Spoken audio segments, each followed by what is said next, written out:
Be there as it happens. Citi News.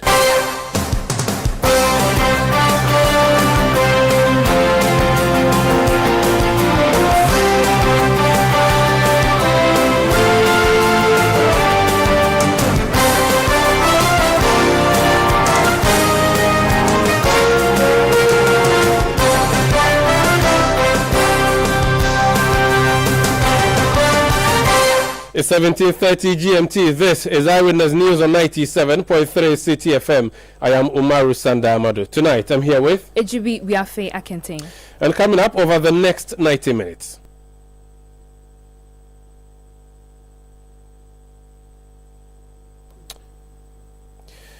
Newly announced price of cocoa causes controversy as opposition slams the government for failing to deliver on promise. We'll be hearing from the Cocoa Board as well as some farmers here on Eyewitness News. Also coming up, the late Ernest Kumi's opponent in the 2024 election in a stiff competition against his lawyer in today's NDC primaries ahead of the Akwatia by-election. And later on Eyewitness News, we take you to Boko, where senior high school students are readying themselves for the WASI exams despite the conflict situation there. The GES says all things look ready and set for that particular examination. And in business, government maintains syndicated loans as Cocoa Board seeks sustainable options. That's in 50 minutes from the Citi Business Desk. Eyewitness News is live across Ghana on a number of affiliate stations, including in the Savannah region on Kasha 99.5 FM, in Damongo, in the Volta region on Sela Radio 97.1 FM, in Dabala Holi 98.5 FM, in Aflau. In Kumasi, in the Ashanti region, we are on Focus 94.3 FM and also Orange 107.9 FM. We are in the Western region in Takrady on Beach 105.5 FM and Sky 93.5 FM. In Nalerugu, in the Northeast region, we are on Nobia 98.1 FM. In Tamale, in the Northern region, we are on North Star Radio 92.1. In Bongonamo, in the Upper East region, we are on Rekas 92.1 FM. In Nadoli, in the Upper West region, we are on Tumpani Radio 88.5, and in Jirapa, we are on Jirapa FM 96.1. We are also live across YouTube and Facebook, our platforms.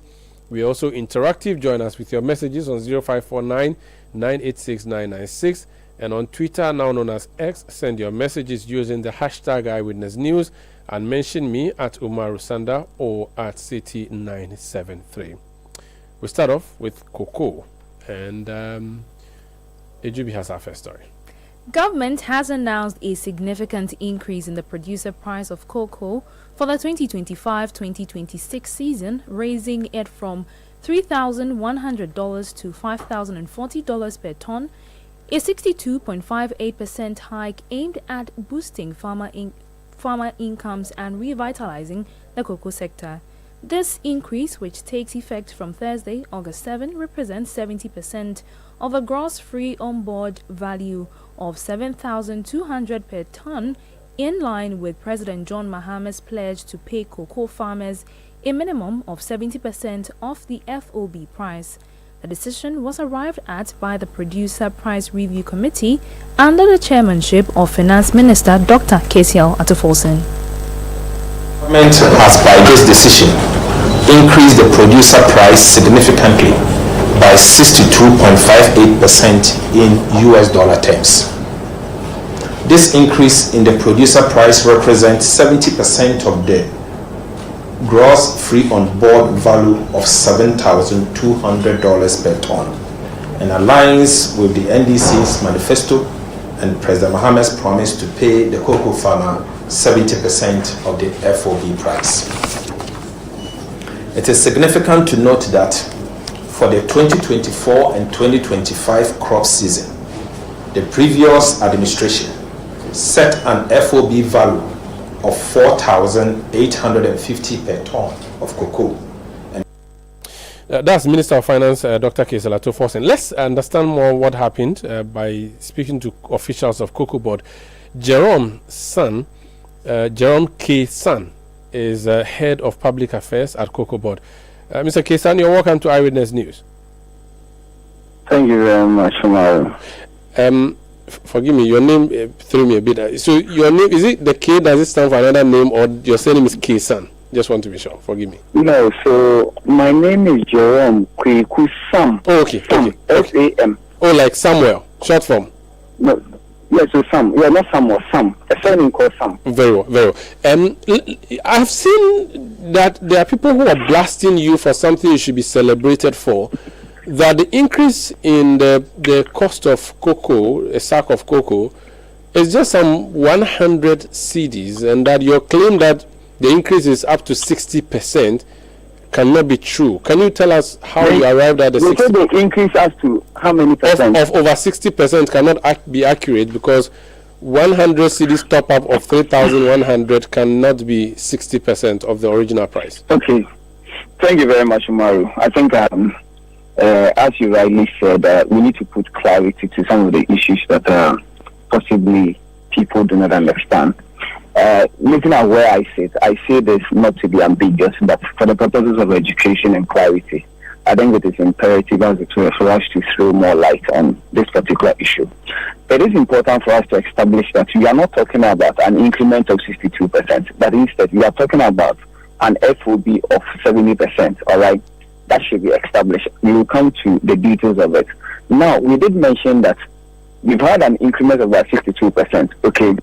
And now this 62% is representing the fact that when you consider the 2024-2025 season, where government gave a gross FOB in terms of the farmer share of $3,100, and you compare that one to today, which is 5,040, it is an increment of almost about $2,000, signifying a percentage of 62 point something percent. All right. So that is the percentage that the finance minister was alluding to. So if anyone is listening, we are talking about the $3,100 in 2024-2025 season to the 5,040 that the minister has announced today, constituting the 62.25%. That should be understood. Again, people are talking about the nominal figure of 128% in terms of the increment to the already 3,100 Ghana cedis. Yes, if somebody makes this argument, the person might say that, oh, okay, then it means that the government has only increased this by 128 Ghana cedis. So why should the government be celebrated? The point the person should appreciate or understand is that, look, we do not sell the cocoa bean in Ghana cedis. What we do is we sell it on the international market, raking in what foreign currency, in this instance, dollars. When you get the dollars, because we do not spend dollars in our country, you need to find the equivalent of whatever amount that you had. So you do a multiplication in respect of the prevailing exchange rate that will be given. And that is why when you do that, then you get your total revenue, that this is how much I am getting from the sales that I made. So of that, what is going to be the percentage of what? Of the farmer.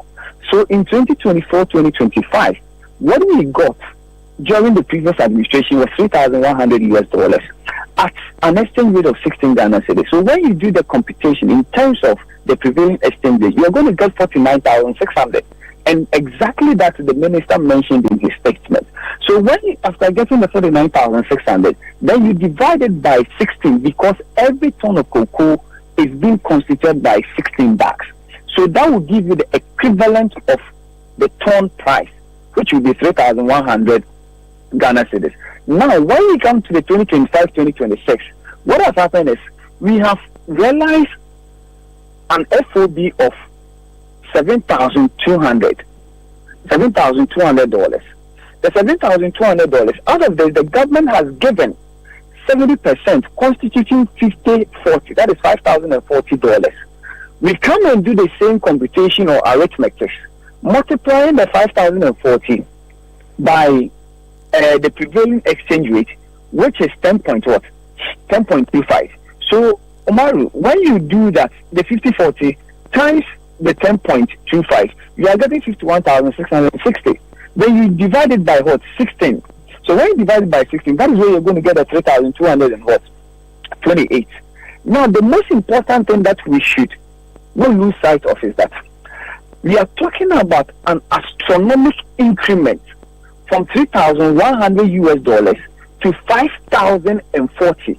And you can check, there is no government, there is no management under cocoa board that has increased cocoa to this magnitude before. I think for the past 3 decades or so. So in terms of dollar terms, it is indeed a significant amount.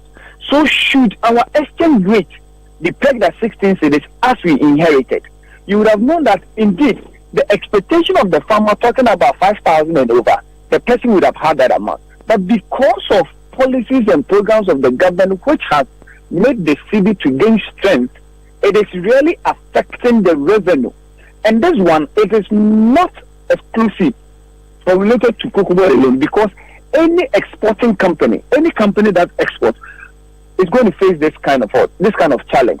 But even in our difficulty, losing revenue on the international market, because as we speak, Omar, I know you love to do much of the research. You can go onto the international market and find out that currently, how much is a ton of cocoa being sold?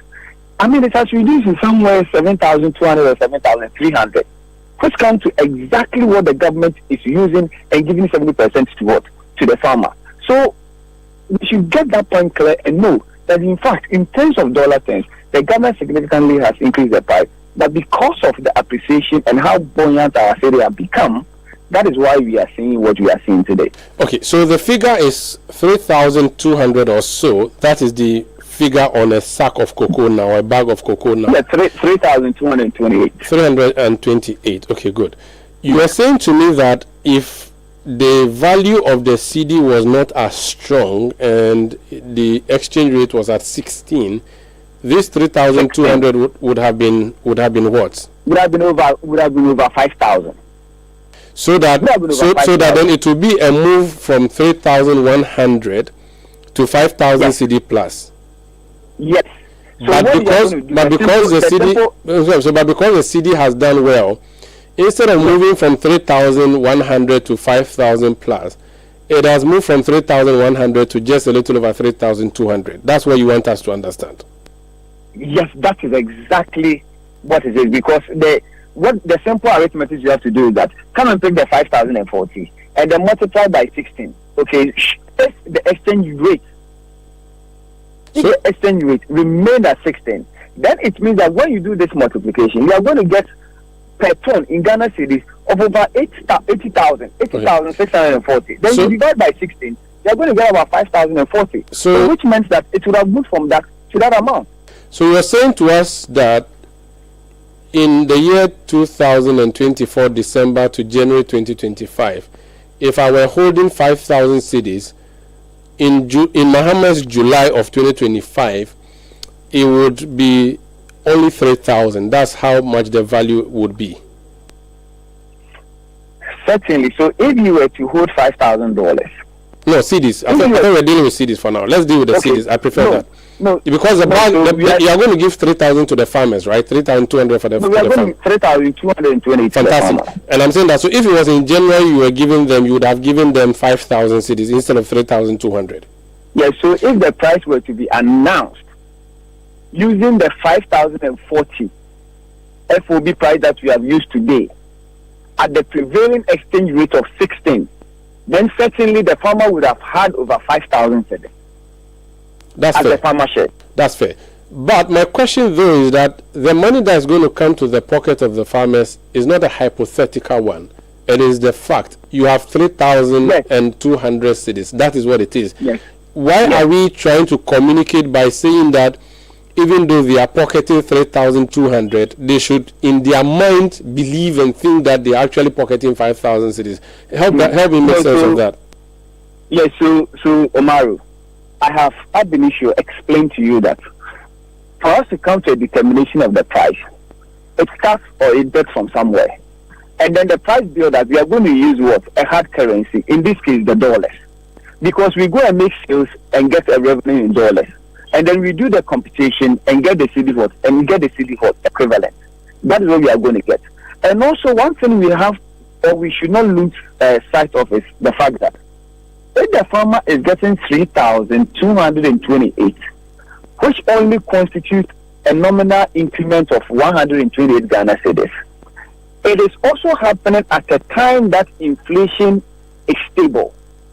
So it is not going to affect the income of the farmer, whereby there wouldn't be that increment in general prices of goods and services in the country.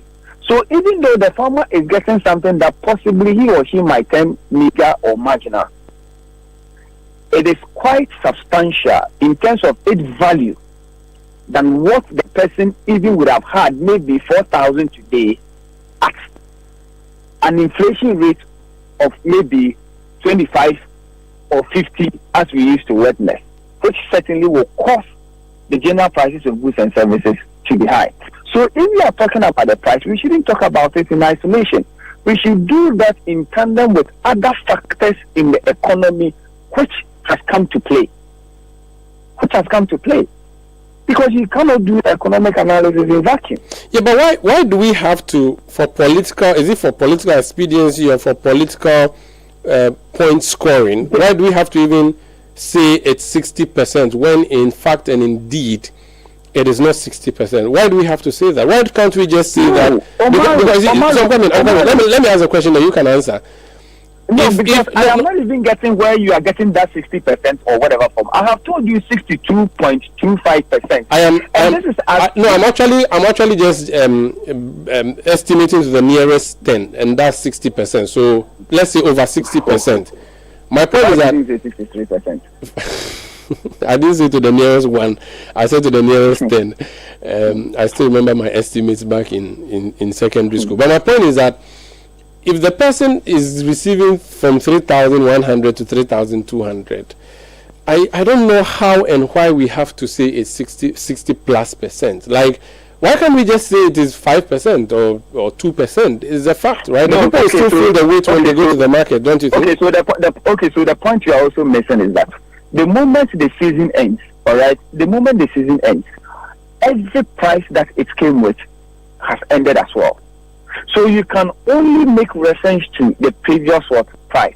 But in terms of the price build-up, we are going to use different variables, i.e. the price on the international market, as well as the prevailing exchange rate. So we only can make references to what has become past, but not necessary to say that, okay, so it's like somebody saying that President Mahama will give 70%. And then the person decides to work 70% of the prevailing or the previous price of 3,100, getting over 2,170 and adding it to it and doing that simplistic calculations or analysis. That is not how it is being done, because the moment the season comes to an end, its price has also come to an end. So we look at different variables altogether, what is happening on the international market as against your exchange rate or your currency, and then we do the pricing. So if somebody should say that, we should just see it that maybe it is a 5%, it is a 2%, it is this, it is that, and as such it is insignificant, then the person is not making the correct analysis that ought to be made for the appreciation and understanding of the general populace. Very well. Before you go, the issue of the syndicated loan is something that has been condemned in the past by many. Why are we still doing syndication? I thought we are not doing syndication. So we are not doing syndication for this particular one?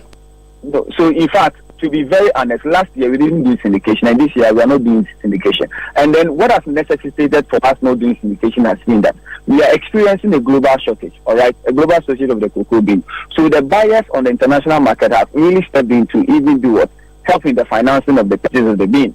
So that is what happened. That's the financial model that happened as of last season and then this season as well. So we are not doing syndication whereby we are going to incur additional expenses and what have you. So that is out of the system of table for now. Thank you for speaking to us, sir. Thank you very much, Kumaro. That's Jerome Kweku Sam. He is head of public affairs at Cocoa Board. This is Eyewitness News on 97.3 Citi FM. We'll return with more on this particular subject. Kindly stay with us. Eyewitness News. Be there as it happens. When I get home and want something quick to chop, everything there inside, groundnuts, milk and sugar. I only need some water, so this bed is yo. Kivo carry me, Kivo carry me for your office, boarding house. Kivo carry me, everything there inside, groundnuts, milk and sugar. I only Micro 4-in-1 Gary Mix. Soakings are easy. This advert is FDA approved. Oh, jump on now. Go. Google me. And what time will you come back where I don't hear the sound of your car? Why you buy new car? No, I don't change my car. It be the same, right? It be the fuel way I change. Way one shouts it. Ever since I started using the all-new Excellium Premium Fuel, fortified with 3-in-1 action. Oh, Joe, now my car they run like electric car. No, so this is the type of fuel where they want to. Because now engine they cost. Where they want for way if I buy it, it go protect my engine. And with the small way I buy, I go drive, sir. Absolutely. It's like strapping a turbocharger to your engine and giving it a protector. And what they bust my mindset be the 3-in-1 action, no? Excellium they prevent up to 99% of deposit. It be anti-wear, some be anti-corrosion. Won't pay when I open there. Hey, so where can I find this magical fuel? Just head over to any Total Energy service station and your car will thank you. Hey, then make a finish my go be fast, then rush go Total Energies. My friend, but why you have my go be inside? I give you info. Make a fill the go be too small. Go. Excellium is designed to protect your car engine, decrease fuel consumption, and lower CO2 emissions. Don't say fuel, say Excellium. Choose Excellium, choose quality. If you know these sounds, you didn't just live through the 90s, you lived the experience. Back then, connection took minutes. Today, it takes a blink. You express yourself with memes. You hold video calls across continents. You say hey to an AI who responds, "Hello, Kwame." You order rides, dinner, and dreams all from the palm of your hand. A lot has changed, so have we. For over 3 decades, EcoBank has evolved with you, leading digital banking in Ghana and across 33 African countries, pioneering solutions built around how you live, move, and dream today. From our Express Points to EcoBank Pay, online banking and the mobile app, we are where you are. Here for today, ready for tomorrow. Now, that's change. Powered by EcoBank. EcoBank, a better way to bank your way. EcoBank, the Pan-African Bank. Let your voice be heard on Eyewitness News on Facebook at facebook.com/Citi97.3, Twitter at twitter.com/Citi973, and Instagram at instagram.com/Citi973 with the hashtag Eyewitness News.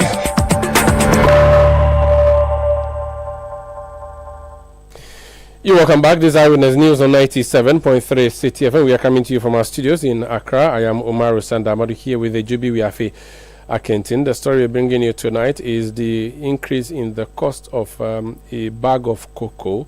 The increments, the tangibles is moving from 3,100 to 3,200. But the government has explained that if we were to go by the exchange rate of 16, the dollar, which it inherited, this would be over 60% in terms of increment. The other watchers in the industry are saying that, especially the opposition side, they are saying that this may not be entirely accurate. We just spoke to Jerome Sam, who is head of public affairs of Cocoa Board. We'll be continuing that particular discussion. We'll also be going to the eastern region where something very, very interesting happened. You know the late Ernest Kumi. He was elected NPP Member of Parliament for Akwatia. He was challenged in the courts and went all the way to the Supreme Court. He won that victory a few weeks before he sadly died. There's going to be a by-election in the constituency. The NPP has settled on the treasurer of the party in the constituency. They did not go to the primaries to elect. The NDC decided to open it up for a contest. And guess what? The gentleman who challenged Ernest Kumi in the last election, who went all the way to the Supreme Court challenging his election, has lost the primaries to someone you would not expect him to lose to. Neoni Amate Kanaku is our Eastern Regional Correspondent, has been following the events. So if I know, please tell us, our listeners, what exactly the twists and turns and the new information emerging from Akwatia. Thank you very much, Sandra, and good evening to our listeners.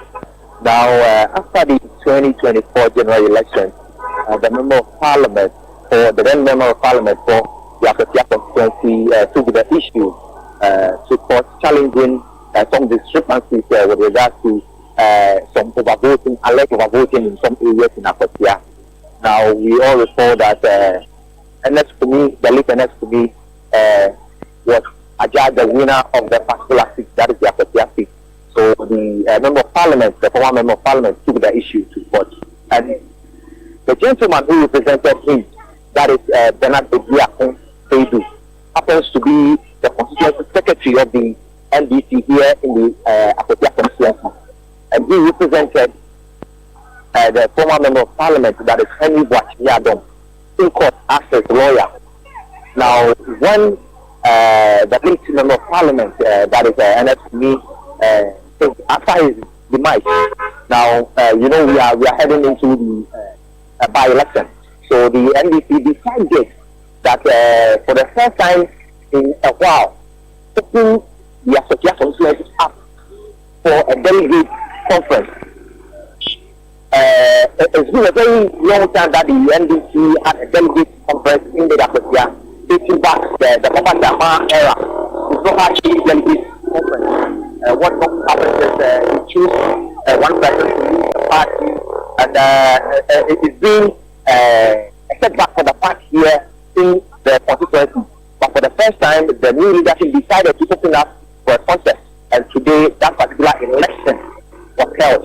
And after the closure of polls, Bernard Obiakun, out of the total valid vote cast today, that is 980, Bernard was adjudged the winner. Now, Bernard overcame state competition from his client, that is who happens to be the former member of parliament, popularly known as Okoyo in the constituency, and one gentleman called Rasmus Kone Ali.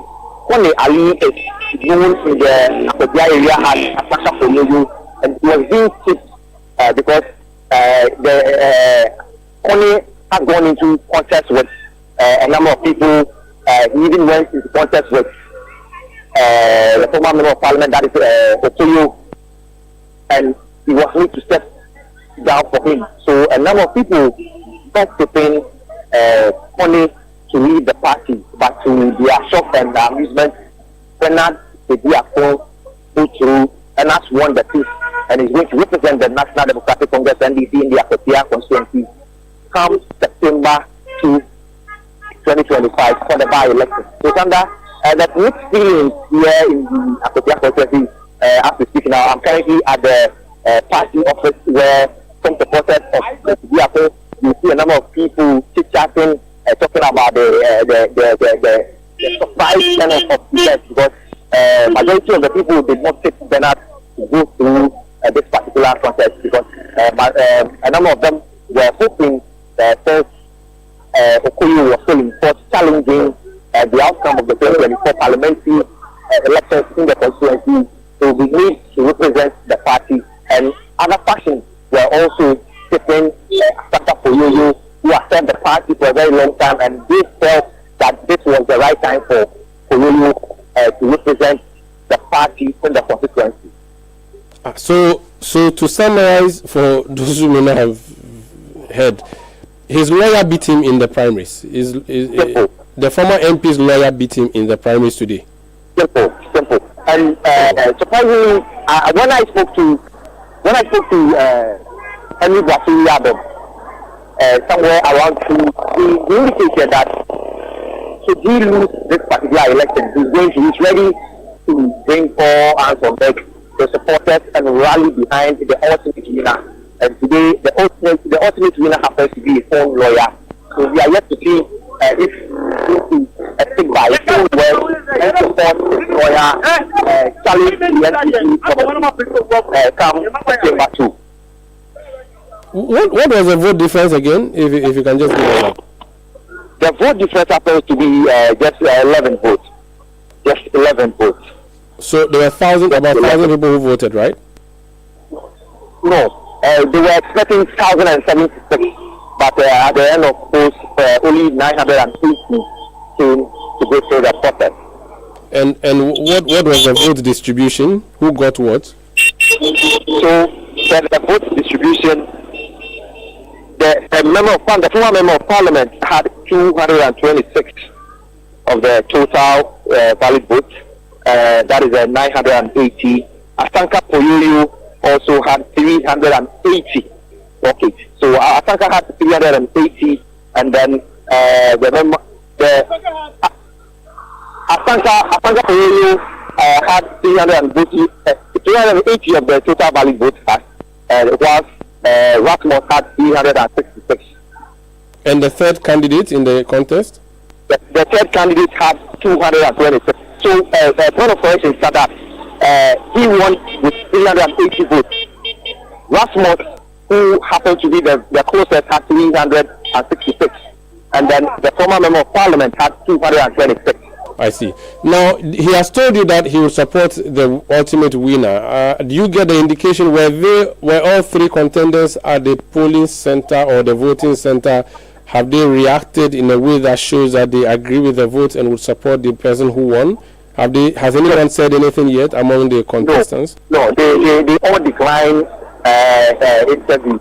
They all decline interviews. But from what we are picking, signals we are picking from the ground, I think the party has a lot of work to do going into the by-election on 2nd September, because the majority of them mixed reactions. I would say mixed reactions. Okay. Supporters of Okoye thought they had to honor him. Supporters of Asanka Koyoyo also felt this was the right time for their man Rasmus to lead the party. Since he served the party for a number of years now. I see. But the leadership, they really have some work to do going into the September. Are the leaders of the party in the region, were they there? National level too, were they there? Yes. We had director of logistics coming in to support the elections. We had the organizer of the National Democrat. The national organizer was also here to support the regional minister, the regional party chairman, and then almost all the national executives, the regional executives were present to monitor the exercise. So the battle lines are drawn now for September 2. They are according to what we are picking up from the ground, we are starting the campaign right from here, Standard. The MPP already produced a candidate. Now the NDC has produced a candidate. Do we know if there's anybody else who's going to run in this election as an independent person or representing any of the parties? Not that we are aware of currently as we speak. Thank you so much for speaking to us, Ni. That's Neoni Amate Kanaku. He's our correspondent in the Eastern region. So the news is that the former MP for Akwatia, NDC MP for Akwatia, who challenged Ernest Kumi's election in the just ended general election, has lost the bid of the party to represent it in the by-election. He lost the candidacy to the party's constituency secretary, who was also his lawyer when he went to court. This is Eyewitness News on 97.3 Citi FM. Let's return to the issue of Cocoa Board and speak to Member of Parliament, also from the Eastern region, of Akwatia and Yerebe, Kojo Oponkroma. He's ranking member on the Economic Committee of Parliament. Honorable, you're welcome to Eyewitness News. Thank you, Sanda. Because you are from Eastern region, I'll be happy to get a comment from you on what happened in Akwatia. It appears all is set. You have produced a candidate already. The NDC has produced a candidate tonight, except that the one who was the contestant in the last election, I don't know if you've heard, has just lost to his own lawyer. I don't know if you have a comment about Akwatia, the by-election, before we talk about Cocoa. No, I don't have a comment. We chose to go for a consensus candidate, so we did a lot of internal consultation, and we were happy that the party avoided an internal competition and settled on the treasurer, Asumedu, who is now on the ground engaging with stakeholders, and we're hopeful for a good outcome on election day. Very well. The government has announced the price of cocoa, and it says it is a figure so huge that perhaps not many governments may have done this in the past. 62+% increment if they were going by the exchange rate that you left behind at the time you were leaving office during the pricing window. What's your comment on that? First of all, Sanda, you recall the finance minister a few days ago in Parliament argued that we should not be quoting local contracts in dollar terms. This cocoa which is being bought from farmers at the farm gate is bought in cities. Why are they so busy quoting in dollars? It's because they want to hide. I keep telling you guys that the NDC is fond of hiding things with English and different nomenclature. They bring an 8% levy. They tell you that it's 1 Ghana cedi per liter. They bring a new tax. They tell you it's only an extension of a sunset clause. There have been several instances where the NDC does one thing and changes the name and wants you, the journalist, to be hoodwinked by. They bring a loan of $360 million and they say it's a financing agreement. So please be careful. The question is, what is the change in price of a cocoa bag to the cocoa farmer? That's the question. There's no cocoa farmer in this country today, this evening, listening to you, whether from Ofuase or from the Western North region, who is interested in an FOB price or anything to do with it. The question they're asking is, what is the change in a bag of cocoa in terms of price between the earlier price and what has been announced today? And Sanda, the change is from 3,100 Ghana cedis per bag to 3,228 Ghana cedis. That's a change in 128 Ghana cedis per bag. This comes at a time when the NDC had promised them, when in opposition, that the actual price was supposed to have been 6,000 then. So if this is to be followed, then what the NDC is indirectly telling us is that if they had put the price at 6,000 then, today they'll be announcing a reduction from 6,000 to 3,228. Does anybody believe this? That's hogwash. It tells you clearly that a lot of, and indeed, or particularly on the matter of cocoa pricing, the major things that they said when they were in opposition were untrue. Today they are in power, and they cannot even afford a decent 5 or 10 or 15% increase in the farm gate price. They are now resorting to these gymnastics that, FOB price, and if you increase 20% on the in dollars. And also said they were in the position that Cocoa has no business picking up all these purported expenses. In fact, when the then finance minister designate appeared before Parliament, he said that they have to adjust. So that all these expenses, that's what he described as farmer for the farmer to do his own thing. Today, if you listen to him now, he's now talking about all of those expenses and interventions he's using now to justify why that should be adjusted for the FOB price of cocoa. I want to submit to you in all humility that this government has scammed the Ghanaian cocoa farmer. What he promised in opposition is significantly different from what he's delivering in power.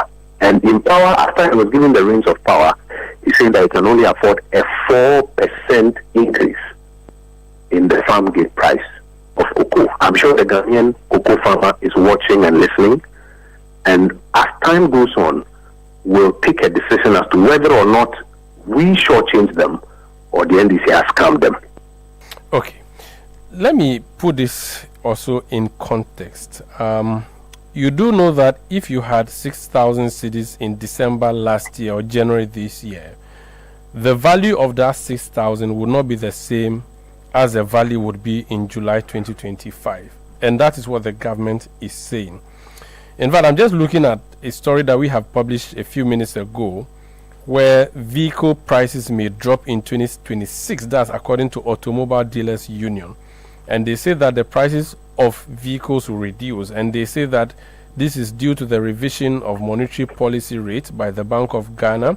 And they talk about the strengthening of the Ghana cedi. So if you bought a vehicle for 40,000 in 2024, you may buy it for 25,000 or 35,000 in July. That's the argument the government is making.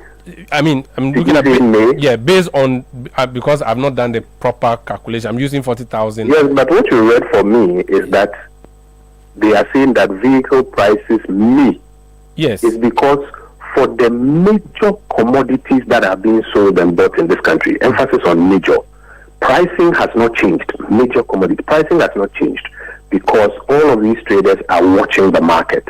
We cannot therefore use this may as a speculation to justify why therefore, if I may land, yes, to justify why therefore today, cocoa prices are being increased by only 4%. That does not come in as a justification. But the 4%, because I didn't land with my question, so it will be difficult for you also to.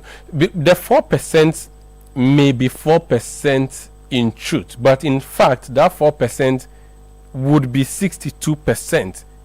And that's what the government is saying. Because if you look at the weight... 62% of what? 62% of what? Of 3,100. So that... Sanda, no, that's what... I spoke to the... I come from a cocoa growing village. Mm-hmm. You spoke to who? I spoke to the head of corporate affairs of Cocoa Board before you came on the air.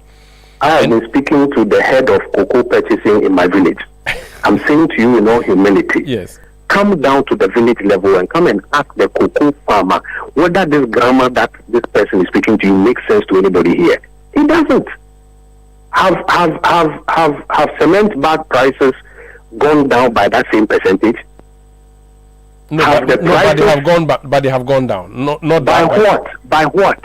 I don't have that handy, but they have gone down. I'm saying come down and come and ask the cocoa farmer on the ground. This whole conversation, Sanda, in all humility, the person whose opinion is most important is the opinion of the cocoa farmer. Come and ask him. But that cocoa farmer would feel that the value of 100 cedis now is higher than the value of 100 cedis when you were... Don't take my word for it. Okay. Don't take my word for it. Don't take the corporate affairs guy's word for it. You come down and ask the cocoa farmer whether this argument makes sense to him. Especially for a political party which, when in opposition, told this cocoa farmer that the 6,000 cedis that they were promising, that 6,000 cedis was what should have been the right price, because our 3,100 had shortchanged them.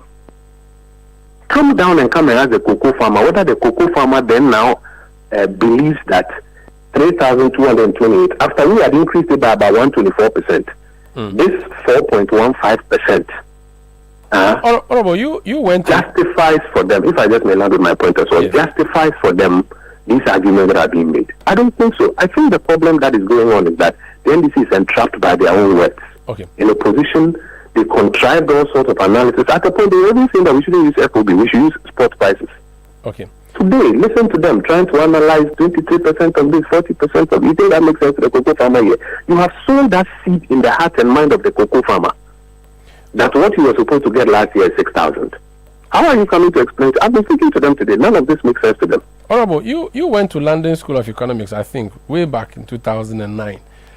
Are you saying to me that depreciation and appreciation plays no role in pricing, and that if the government says it is appreciation that has played a role now, you are saying it's hogwash?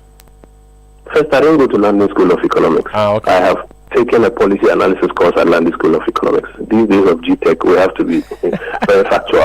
Okay. But no, I'm not talking about whether appreciation or depreciation has no impact on pricing or on the economy.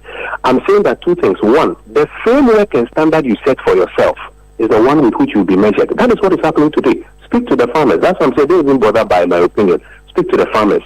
They are using the same framework that the NDC laid when they were in opposition and when they were being vetted. That is the framework that is now making the NDC realize that the comments they made in opposition about cocoa pricing were hogwash. That's the first point. Second, as a government, you manage the whole economy.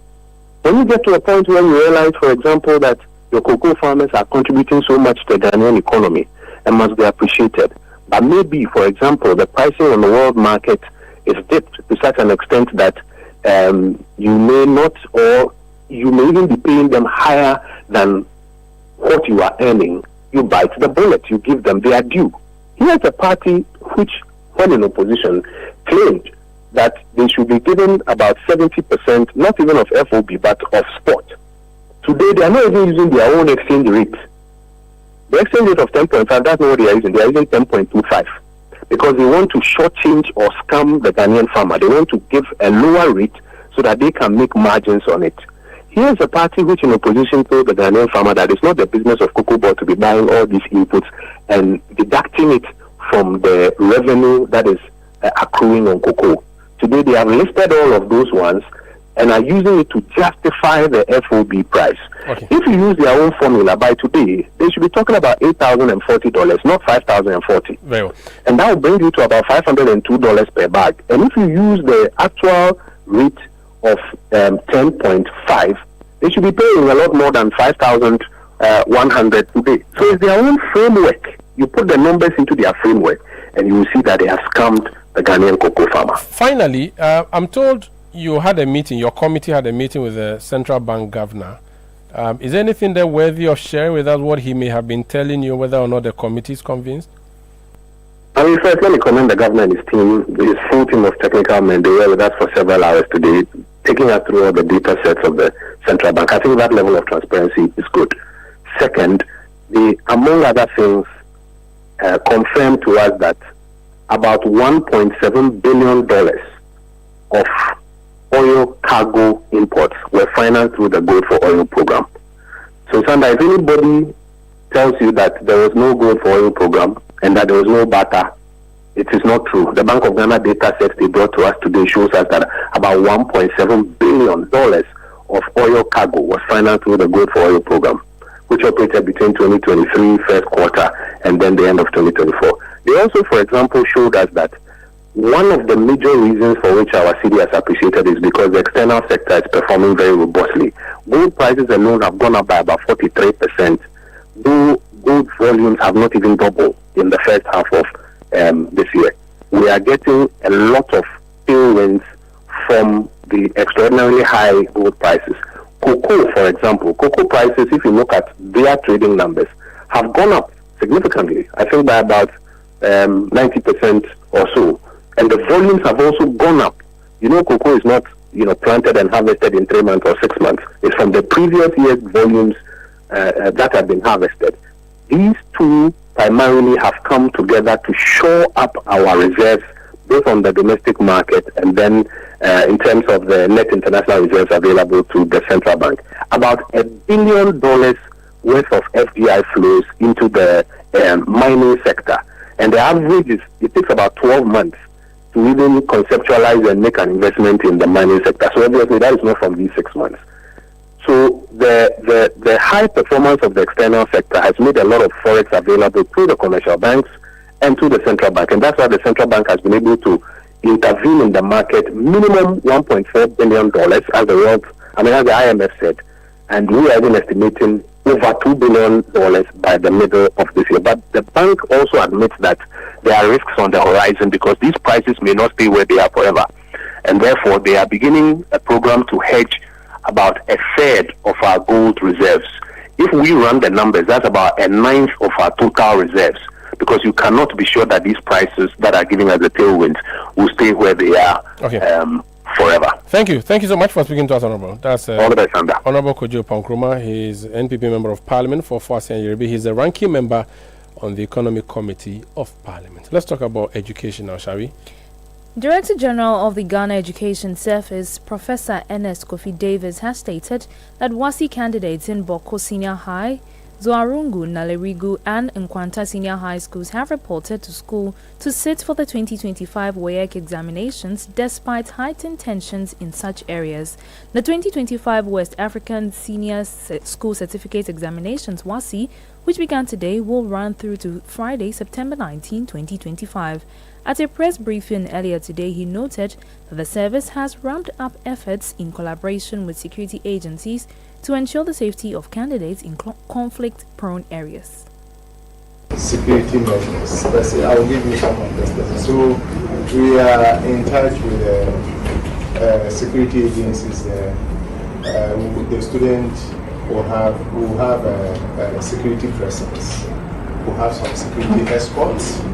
So we are working collaboratively with the security to ensure that we have incident-free examinations. So you are right, they have reported today all the three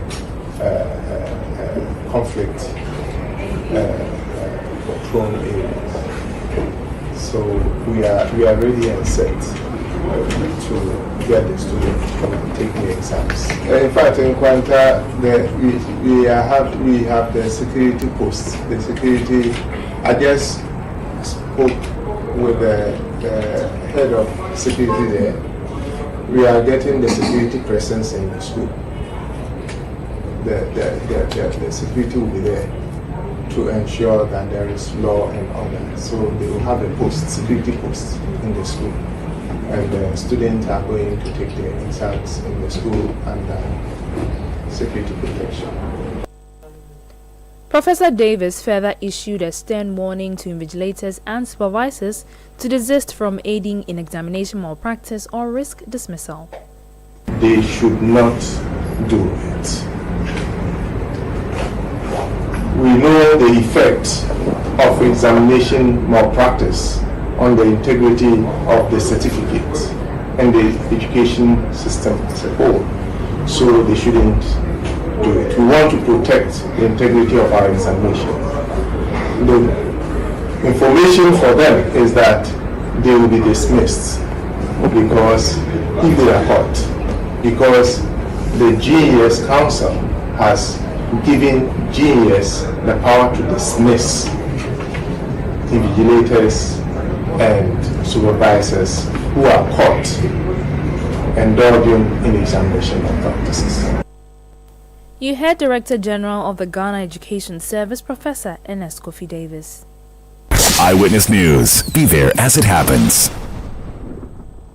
Life doesn't always go as planned. Maybe you dreamed of earning a degree, but something got in the way. Losing a parent, financial struggles, or life just happening. But what if I told you it's not too late? At Cracks Training Institute, we believe in second chances. With the ABE Level 6 program, your dreams are back within reach. If you hold an HND or a 2-year diploma and have valuable work experience, this is your opportunity. The ABE Level 6 is recognized by Ghana Tertiary Education Commission, GTEC, and equivalent to a bachelor's degree. But that's not all. It also qualifies you to enroll in any university in Ghana for a master's degree. And here's the good news. Admissions start this August. This is your moment. Don't let it pass you by. Take the first step towards rewriting your story. Call us today at Cracks Training Institute on 0552 222217, 0552 222217, or visit cracks.edu.gh.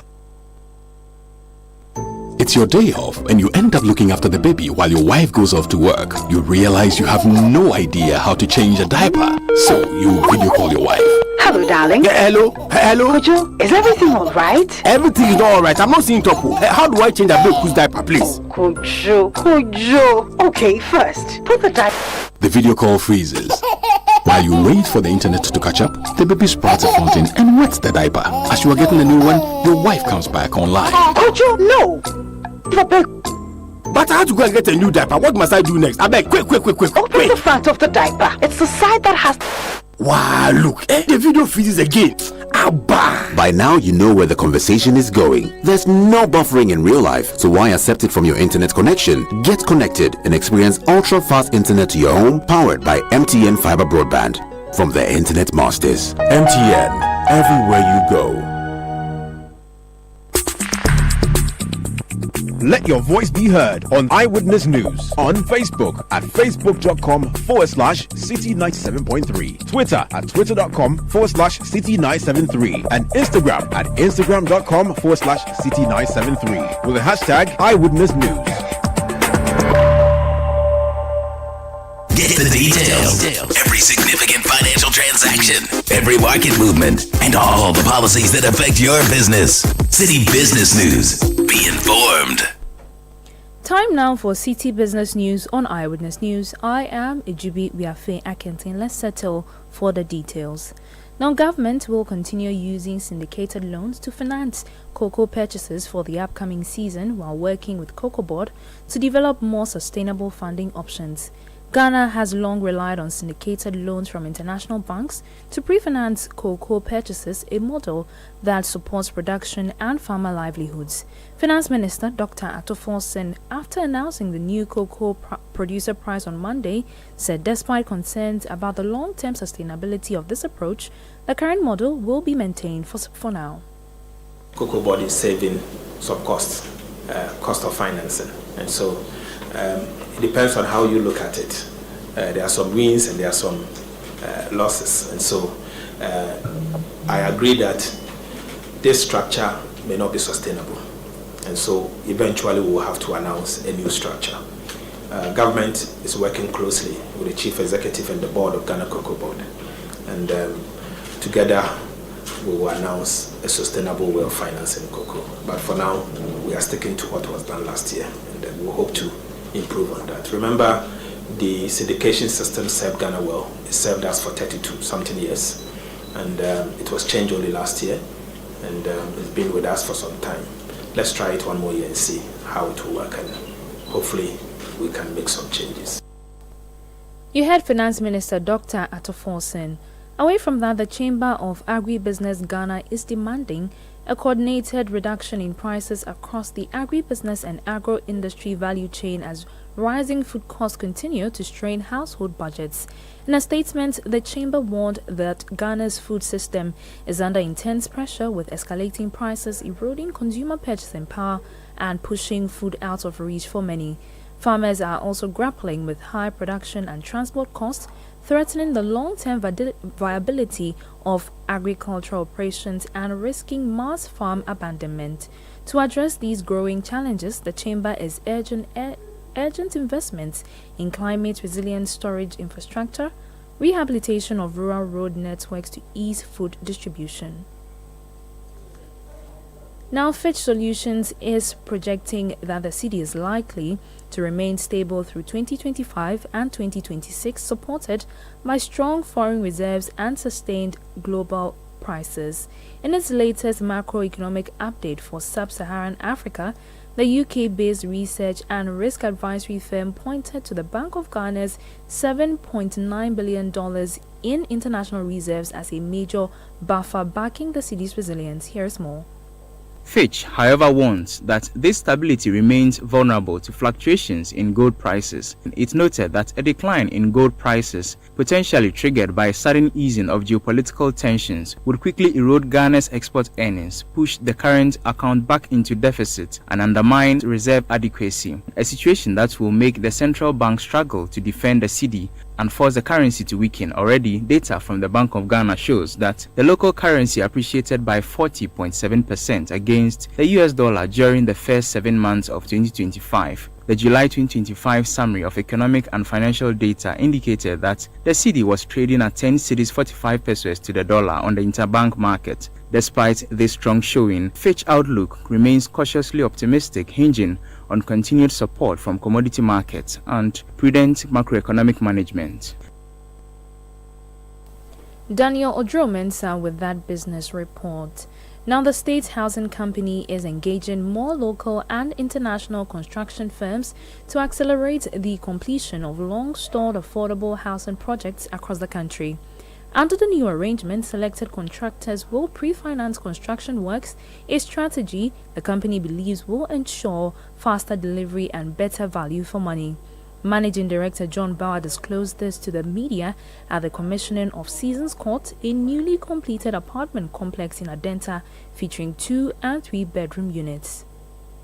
The strategy is to bring in major contracting companies, both local and international, who have the financial muscle. You know, one of the biggest strengths State Housing has is our brand equity and consumer trust. And so once the buildings start going up, as you heard the business development manager say, this building is already sold out and yet we're just commissioning it. So our offtake is our security for contractors and private sector partners. So the contractor that's coming on board, for example, for Pokwase, is coming with the financing to build the units. So once the buildings start going up, then it's our job to sell them and use the proceeds to pay off the contractor. So that's kind of the way that we are approaching.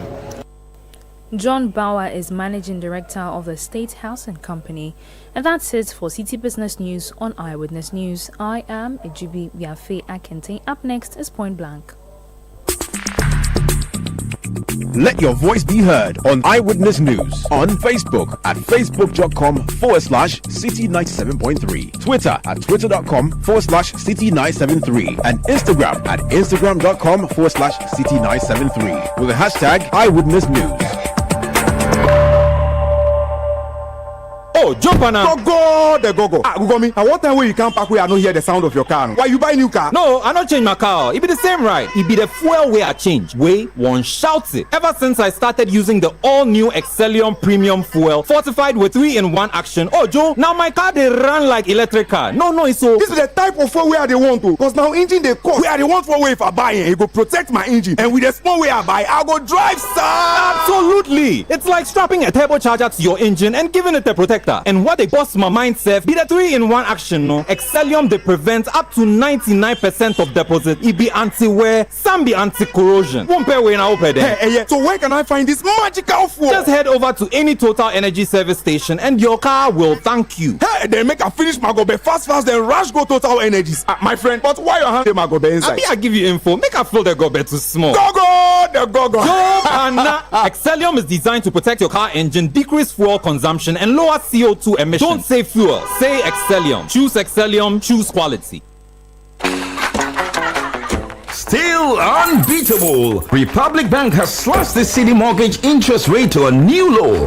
That means it's more affordable to own your dream home. You enjoy lower monthly installments, save on interest payments, flexible loan arrangements, and more. Make the move. Own your home at a lower teen interest rate. But hurry, this offer lasts for a limited time. Visit any Republic Bank branch or send email to myhome@republicghana.com or call Accra 054-0109-649. Kumasi 054-0109-901 to apply today and enjoy a teen interest rate. Republic Bank, with the one for you. Are you feeling tired after a hard day's work? Have you lost your appetite even for your favorite dish? Viral Blood Tonic is a nutritionally balanced, pleasant-tasting tonic fortified with iron and vitamins to boost your appetite and energy levels for high performance. Viral Blood Tonic, easy to take and good for the family. Viral from Danex Iting Starwin PLC. If symptoms persist after 48 hours, consult a physician. This advert is FDA approved.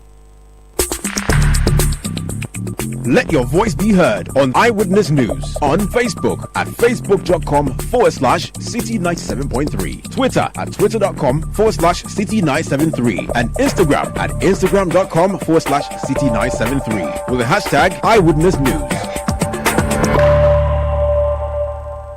Eyewitness News. Be there as it happens.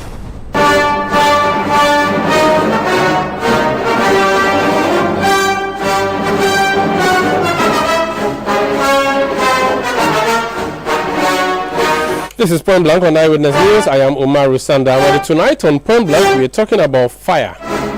Well, not fire service necessarily, but fire. At a place not far from the fire service office. That happened in Medina yesterday. But we also talk about local development. There's a new government, there's a new president, regional ministers, and new district chief executives and municipal as well as metropolitan chief executives. So my guest tonight is President Muhammad's representative in the Lankwantana Medina municipality, the municipal chief executive Alhaji Ibrahim Faila Husseini. You're welcome to Point Blank, sir. Fine, thank you, my brother, and good evening to all your cherished. Good evening to you, viewers. And congratulations to you. Congratulations to all of us, my brother. Was it an easy thing to become MCE? Did you have to go through World War I, World War II, or it was one touch? Yeah, something like that, but it was one touch, though. Okay. But I think the ups and downs will definitely play. So it's like we are touched to the grounds, and in fact, I was able to not I was, because it is a full executive of the party that we have in place, headed by my own good self. So I'm the current chairman of the Medina constituency, and the current MC for Lankwantana Medina Municipal Assembly. So it wasn't easy to be able to win the whole of the 15 electoral area, because I set myself as a target. When I was the previous assembly member, you remember those days, and I always set a certain block for myself that in as much as I decided to be in politics, like the socialists will always say, you should be part and parcel of the people or the local people. So that is what I choose to be. And I advised all my constituency executives at that time, that's 2 years ago, that this assembly election, we have one of our own brother, Alhaji Mohammed, may his soul rest in peace. He brought the policy of Agenda 00. And inshallah, we were able to go further to win better for Medina and first of its kind in Medina municipality. What was your electoral area, and what were some of the key development agenda and policies that you executed as an assembly member? Well, as an assembly member, I always try to go the extra mile. What was the name of your electoral area? Nkwantana electoral area, formerly known as Tacho electoral area. Okay. But currently it has been divided into two. So I was serving both. Okay. Yes, as an assembly member. So it wasn't an easy task, but I was able to lobby my way through, get more developments like the bridges of Babayara. I lobbied for it to come on board, like other bridges within the Nkwantana. I lobbied a donor community who also came in to support me. You were assembly member for how long? For 8 years. So you did 2 terms? 2 terms. Okay. Yeah. And I was a unit committee from 2000 to 2006. So you've always been in the local assembly yes, space. local assembly. So you did unit committee. Yes. Then you came to do assembly. Did you do presiding member? I did presiding member too. For how 2 long? terms. Oh, wow. Yes. I did. All in Lankwantana? All in Lankwantana. For those who don't know, where is Lankwantana Medina? Lankwantana Medina is located at the far end of the Greater Accra, covering the boundary between Lankwantana Medina, also shares the same boundary with Ebri. Okay. That's the eastern region. And then we share a common northeast boundary with Ponka Tabanso, Adenta. The other side is the no, Domi Kobinya. Okay. Domi Kobinya. And then the So other side, as the western side, is also Ayawasu West Wogon. Yeah. What are the major towns in your municipality? We have a major towns like the Lankwantana itself. Is one of the primitive or the old villages that we have in Medina. Okay. That is where the Medina name itself emanated from. It came from Lankwantana Medina, and then now it is called Medina. Places like Oyarifa is part of it. Ayimensa is part of it. Ghana flag is part of it.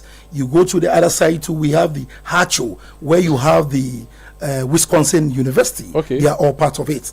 When you come down to UPSA, we share boundary with West Wogon, municipality. They also shared a common boundary with us. And but you don't come all the way to the motorway, do you? No, we don't. We share a boundary with Adenta. So Adenta goes to the motorway, and then we end with Adenta. So Medina is your major town. Medina is the major town. And then Bochwe would be Adenta. Yeah, part of Bochwe, that's up to the 3rd gate, forms the line of Medina. And the area they call Ogbojo?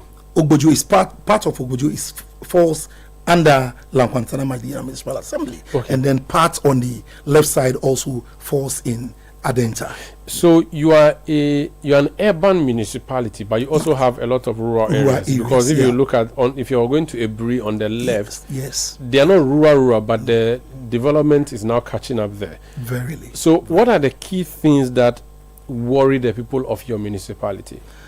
Well, thank you very much. One has to do with the pedestrian movements that crosses Zongo community and Medina itself. That is the main central business districts.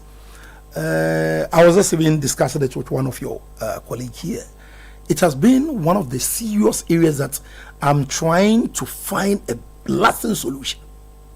Because as a local government practitioner, it should be in my dictionary or as one of my policies to be able to come out with something that will clear that kind of problem that we are facing. Because the pedestrian movement bridge is there, but people refuse to use the bridges, but rather choose to cross the main road. When Henry Korte was Greater Accra Regional Minister and he's introduced that policy of Accra working again, I remember driving through Zongo Junction and I couldn't believe it was. there were soldiers standing there and people were using the footbridges and the traffic was flowing. But I used your place just on Friday and you have to wait in a long queue for people to cross. What can you do? Because we've seen the solution, there's a blueprint. Would you go back to what Henry Quarter did? I will definitely go back to that, but with a certain remodification of the system. Explain that. One has to do with green gassing that particular median of the roads. Two, to ensure that we have, if not 24/7 security, both the military, the police, and sometimes the fire service give us a helping hand to also get the work done. So when we put them in station, and then the traffic is also moving, the cars, normally the police use a certain strategy by ensuring that the cars take the right movement without allowing the pedestrians to cross. Therefore, you'll be compelled by force to go and use the bridge, because the bridge is just next to you, less than 10 meters away. So I don't see the reason why we are not making good impact of the bridges, but rather choose to walk or cross the main road, which always cause an accident. You realize that we even have lorry stations by the road or by the shoulders of the road, which I'm also working effectively to get those things cleared. Which is actually what I'm going to talk. So as soon as you cross the traffic light, on the right, the truck driver have turned that place into a station. It's a bus stop, but they've turned it into a station too. And that's also part of the problems, because the light may be green, but you cannot cross. So you know that. I know that. And also the road that goes through the market area, if you're going to the right, that also, the grill lock is too much. What would you do about those? It is one of the strategies. You know, the main locked up happens within the Zongo Junction, the main cross or the Plus Junction. If we are able to get this pedestrian movement redirected or diverted to the main bridge, I believe that we will be able to resolve this particular traffic congestion. Two, has to do with the main road itself going to the police station. Just last week, and even 3 weeks ago, my men out there, including my own good self, we went out there to ensure that, yes, we are clearing the roads. But you see, there is this perception about we, the mayors or the practitioners when it comes to local government of NDC, that we are anti-traders, we are anti-hawkers. It is not that. I've been here at least one way or the other. I've been able to lecture partly in local governance. So at least I should have that consultative discussion with my people. And when going down or deep down with them, you realize that we are lacking what we call the local education. Recently, when we applied the local education, Omaro, you'll be surprised to notice that even the third week that we came on street to decongest the area, the hawkers themselves, the traders, moved their belongings, moved their waste aside the roads. So now they are only mounting on the gutters, which I told them it is not the accurate thing to do. Go beyond the shoulders of the gutters. If you are that, I don't think I will have a problem with you. The footbridges have also been turned into markets. Yes. I see a lot of business happening on top of the footbridges. You are right. Which then makes crossing using that a difficulty. How would you deal with that market on top of the footbridges? As we speak today, Omaro, I can confirm to you that the footbridges have been cleared for the past 2 weeks. There's no market on it. There's no market. So I can't go and buy things on top of the footbridge. Not at all. Sure, I'll go and check. Not at all. You can do that. Even this night, normally, you know, they trade up to 11, 12 o'clock, midnight. Well, Medina is a business hub. Medina has come to stay with the commercial activities. That is the reason why I'm doing everything possible to commercialize the areas that we think it should be a business hub. Therefore, recently there is a little fire outbreak that happened. I mean, for 1-2 many times. We'll talk about fire. Yes. But I want to be also talk about I'm filth. trying to tag that to I'll let you talk about fire. That's okay. The filth at Zongo Junction, especially if you go through the market area. Yes. Is it the case that you don't have a sanitation service provider? Is that why? We do have. So why is the but place I can assure you that from last month to date, you wouldn't pass there and see any filth over there. You're sure? Yes. Reason being that myself coming to the office by 7:30, I make sure that I use the main road to look left and right. So I'll come from Medina, use the Reese Junction Road, turn again to Atomic Junction by viewing both the left and right roads to take the roundabout at the Atomic Junction, come the same thing to Zongo Junction, and then look both sides of the road. I realize that when our visibility is much on that particular roads, even the hawkers or the traders who normally dump there, and you'll be surprised to notice that people even come from their homes to dump over there. So we also give them some small containers that you put in here. If it's full, don't put it again. The cars will come early morning. The cars are there to convey all the filth to the dumping site. But if you don't do that and you decide to come on the street to dump your waste, we will not allow you to do that. Is Ahacho or Atomic Junction, the runabout, is it under your jurisdiction? Yes, it's part of us. There's also a bottleneck there, partly because of movement around the roundabout towards Hacho, and also the fact that there are potholes in the middle of that roundabout. You have drip machines. Can't you fix that? Yeah, we have drip machines, of course, I believe that, but we have limits with the drip machines. What we can do, we cannot go further to the ceiling of the roads, because that area that you mentioned has to do with the bitumen and then the asphalted material. That one comes from our regional directors. So we've written to them, not only that area, it goes beyond that area to Aviation Road.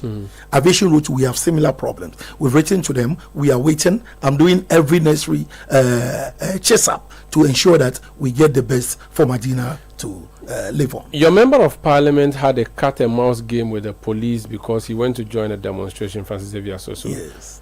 Robert has sent a message and he said, "Oh, MC, you mentioned Ghana flag and you forgot to mention Damfa because of our road." That road from the top of the mountain, I think is Ayimensa, not Ayimensa, that road that he went to demonstrate on. Yes, the Damfa road, Ayimensa to Damfa to Otinibi. To Otinibi. That's the road, yeah. It is still the same. Yes. You are in government now. Yeah. I did not hear that road mentioned in the big push. Was it mentioned? It's a spots. So it's a spots. What's the status of that? Currently, we are only waiting for the compilation of the project directors at the regional level and then the urban roads. We are working hand in hand with them to ensure that that particular road itself, because it has been a bone of contention, like you're saying. Therefore, it will be a very good record or a very good remarks for myself and the MP to get it done. That is the reason why the combination of the two, that's Fila and Sosu, really works for the success of Medina. So you will fix that road? We will fix that road. I can assure you. Before when? That road wouldn't be more than 3 months from now, as we speak. Hey, that's a serious promise. So you don't have money. Yes, I'm coming. You cannot be fixed it. Where I'm coming from, told you that he has given money, or Atovosin told you that they have. Thank you very much. But if you promise that in 3 months, we'll come back in 3 months and check. Yes, you should come and check it. I'm just giving you a word of that, because I've also engaged further directors at the highways, and then we'll discuss that road, especially where we have the sitting member of parliament for being passionate with his community. He joined a demonstration to get the road fixed. Now that we are in government, we don't have any excuse than to deliver to the good people of Medina, Damfa, Ayimensa, Kweman, and Otebi, and higher courts. Those are the particular communities living on that stretch. And believe me, you will come and testify that modification of the road. I'm part of a group known as the Media Coalition Against Open Defecation. There was a time we came to Medina to inspect some of your basic schools, and we realized that a number of them don't have sanitation. So okay, they don't have toilet facilities in school. Those who have don't have water. It's difficult for the girls who need to go and change and all of those things. What is your administration's focus in dealing with this matter, sanitation? Recently, I think less than a week ago, we had a meeting. That's last week, Wednesday, myself and the management of the assembly regarding that particular issue. One has to do with water, like you said. So we are trying to find a way of giving them a borehole, which we were lucky to have it in our DACF guidelines. So we are given some boreholes. In fact, we are going to sink some of the boreholes in particular public schools. Government schools. So when we do that, we will be able to get those particular problems resolved. Two has to do with the refuse dump in all public schools. It is one of the challenging areas that we always face. myself and the Health and Environmental Department of the Assembly have engaged very, very extensively to get some of our registered collectors of the refuse to register with the schools. We will do the paying, but they should register with the schools so as to be able to give them a daily collection of their refuse. And that is what we are working towards. You have said that you will try and clear the people who park at Zongo Junction. Yeah. Now, what I've noticed with a lot of city guards is that they will leave trotro people to park at unauthorized places and be loading passengers. And yet, when a car parks at a bus stop, they have this oven that looks like a trotro with your guys inside with a clamping machine, and they come and clamp people's vehicles. Is this authorized by the assembly? And if it is, the money that they collect from people, does it get to the assembly? Because it's a revenue generative mechanism, but it's also a nuisance sometimes when they don't deal with the right people and let people go. How do you deal with that as an assembly? Thank you very much, Mr. Omaru. With the loading of passengers around the shoulders of the road, yes, we have two serious issues in Medina, especially within the central business district. One has to do with the relocation of the trotro drivers. You know, initially there is a station that's, in fact, we all grown to see that station as a station. It's a community center that we are all using. It's a place that religious leaders, religious organizations also come there to have their programs being executed. By the point in time, we're being told one person, pays own interest. Decided to take that place as their own property. Who is this person? It's one of the people that we have in Medina. In fact, it is the Community Baptist School at Medina Zongo Junction. So you remember in 2012-2013, there is an incident of even people being killed on that particular land just because they all believe and knows that particular land is a reserve for the community purposes. Why on earth will one man go and say that land belongs to him? So, like what I initially so you don't have so you lost your station. That's what you're saying. We've lost that station, but we are taking it back because the land belongs to the public. You are sure? If you go to Lands Commission, they don't have. The Lands Commission gave them a document for a lease, which we written to the Lands Commission. I just gave them the letter just last week.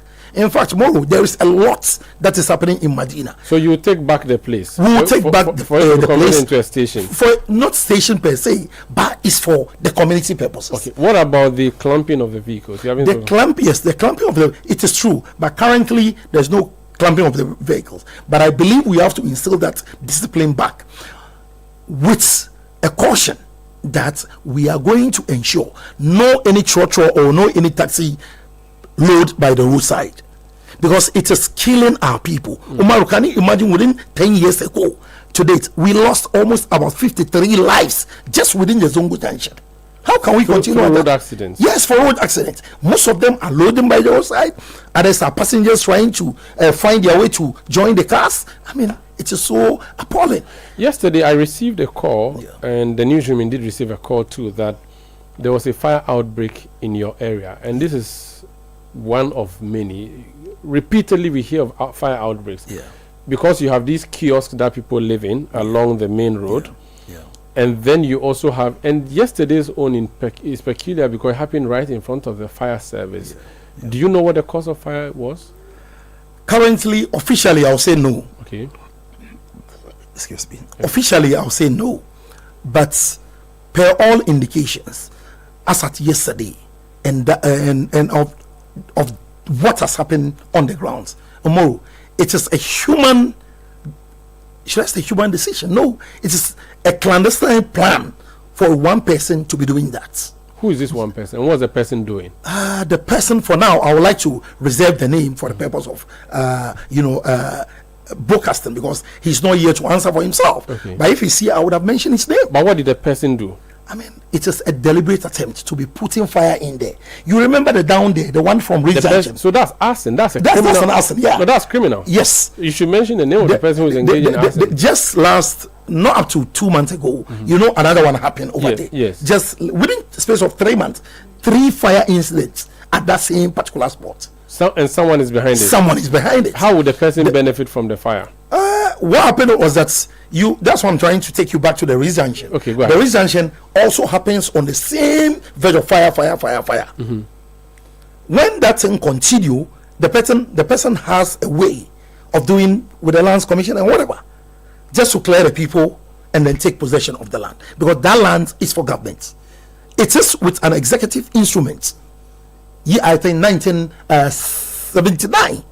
Yes. So we are also treading around that EI to ensure that what the person wants is not what we the assembly will give him, because we will not give that land to a particular individual for a selfish interest. No. So the person commits arson, sets fire to the place, and then takes over the land. That's Yes, that's the modus operandi. Yes, and you know this person. You are the chairman of MUSEC, Municipal Security Council. Yeah. You should have ordered the person's arrest. Yes, we ordered for the first one, but at that time I wasn't the municipal chief executive. Okay. That was before May 5th that was confirmed. Okay. So I came and met the report. So I'm now even calling for the official report from the Ghana Fire Service. And you suspect that what happened yesterday, that person has a hand in it? It is the same person. There's no two ways about it. So would you know? The fire service themselves, the people over there were just shouted about it. Why won't they be an old say? You know, there are borders over there. Yes. That they claim money from the occupants. Mm-hmm. And the same person is also a beneficiary to the same borders. Okay, so everybody in the area knows who is behind this. Exactly. You also know who is behind this. Exactly. When is this person going to be arrested? I'm waiting for this final official reports. If it happens, the same person's name, Omar will believe me, I'm ready to ride the bull by the horn. I'll cause the arrest of the person. Wherever we will go to solve the interest of Medina. Medina wasn't like this. But you mentioned the name of this person. For now, I'll hold my beef on that name. Okay. Yes. The person that you talk about is the person responsible for any buildings that are unauthorized in this area? It is. Omoro, it seems you also have your men on the ground, so you are being fed with more information.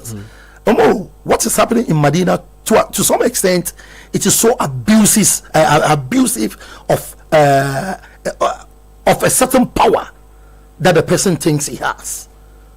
But I can bet you, this time around, under the current leadership of this particular assembly, the person will not get it. When should we give you? Up to what time should we give you for action? I'm expecting the report, I think, by next week. Okay. So you can even give me less than a month or a month. You will see actions. And I know His Excellency John Dramani Mahama will support my bid, because my interest is Medina first.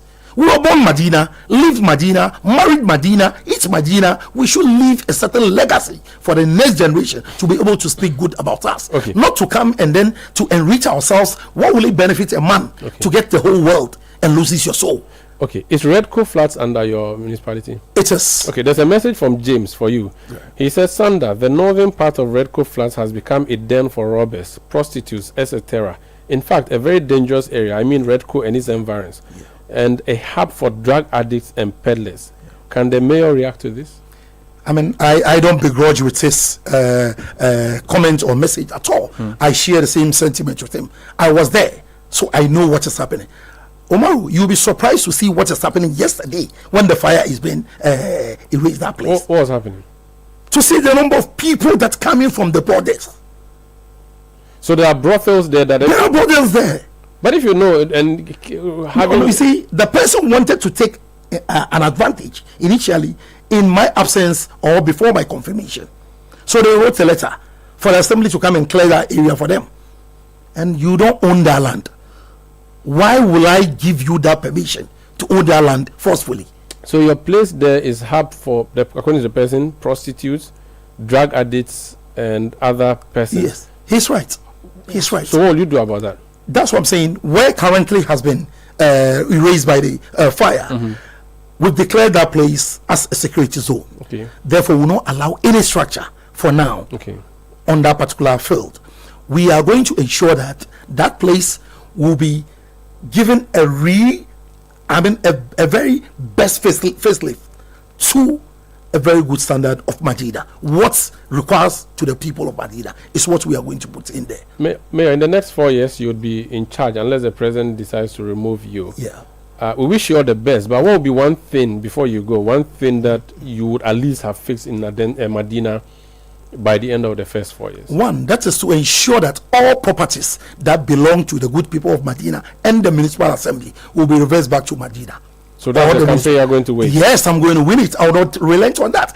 I mean, some of them, there are 3 businessmen. One is a woman, 2 men. But I'm telling you, just yesterday, the guys over there were telling me, some of them for, famous that we are, they knew us. So they called, Alaji, Osi Ukraine Kun. Now, blocking any chances too much into Ukraine, Osi, Yegawa issue too. So places say, no, Oba, yes, Bomu Baikakra. I'm the type. I don't believe in security, but I think from yesterday, my advice has been drawn to it because the information keep happening, keep occurring, and yesterday I confirmed it. I'll take a legal action on it, but for now, I'm only sending a word of advice and a caution to them. They should remember, those who live by the sword, die by the sword.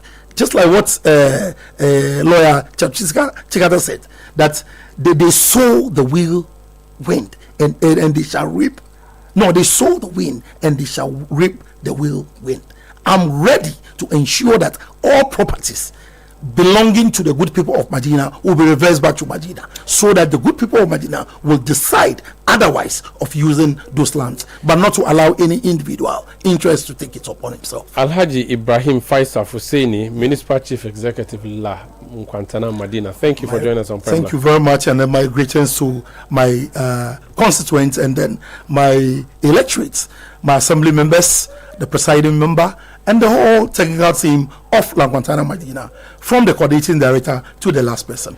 My best regards, the chiefs of Madina, Alhaji Baba Sarki Seydou. I promise the good people, the traditional authorities, that whatever belongs to them, Faila will ensure that it comes back to them. They should decide together with us. Let's decide what is good in the interest of the community, but not to take any other individual. Thank you so much. Thank you. But before you go, Faila is a type of music in the house. Yes.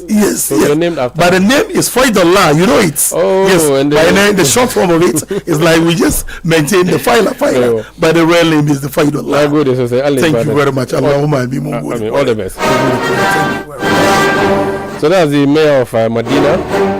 Speaking to us here on Point Blank. I am Umaru Sanda Amadu. I did this with Ejubi Biafia Kenti. Production by Beverly London, Sami Biafi, Kobna Wilson, Juliana Odami Osari, Manuel Ayama, and Chris Kevin Esima. Technical support from Daniel Squashi, new media support from Emmanuel Osu and his team. We'll be back tomorrow at 17:30 GMT. Thank you so much for listening, and have a good night.